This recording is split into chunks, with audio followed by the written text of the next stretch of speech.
ஜெய் வாராகி. என் அன்பு குழந்தையே, உன் வாழ்க்கை உன் கையில் என்பதை நீ நம்பு. உன்னுடைய வாழ்க்கை எப்பொழுதும் மற்றவருடைய கையில் இல்லை. உன்னுடைய வாழ்க்கை என்பது உன்னுடைய கையில் தான் இருக்கிறது. கடவுள் உன்னை இந்த உலகத்தில் படைக்கும் பொழுதே உன்னை தைரியமாகவும் தன்னம்பிக்கையுடனும் தான் பிறக்க வைக்கிறான். ஆனால் சில சந்தர்ப்ப சூழ்நிலைகள் பயத்தை உண்டாக்கி எல்லா தைரியத்தையும் இழக்க வைக்கிறது. எந்த ஒரு நேரத்திலும் தைரியத்தை மட்டும் ஒரு பொழுதும் இழந்து விடாதே.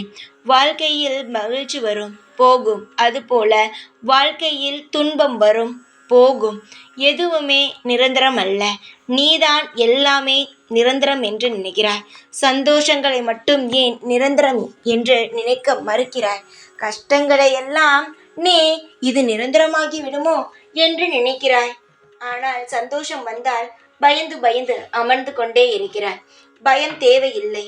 வாழ்க்கையில் எதுவாக இருந்தாலும் அது நீ எடுத்துக்கொள்ளும் விதத்தில் தான் இருக்கிறது. உன்னுடைய வாழ்க்கையில் சந்தோஷம் வந்தால் எடுத்துக்கொள்.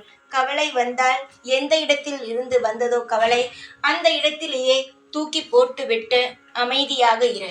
வாழ்க்கையில் எது நடக்குமோ அது நிச்சயமாகவே நல்ல முறையில் மட்டும்தான் நடக்கும். காலம் முழுவதும் நீ நல்ல முறையில் வாழ அனைத்து ஏற்பாடுகளையும் நான் செய்து வைத்து கொண்டேதான் இருக்கிறேன். நிம்மதியாக இரு. நான் உன்னை வாழ வைக்கிறேன். எப்பொழுதும் உன் கூடவே இருப்பேன். இந்த வாராகி நான். ஜெய் வாராகி.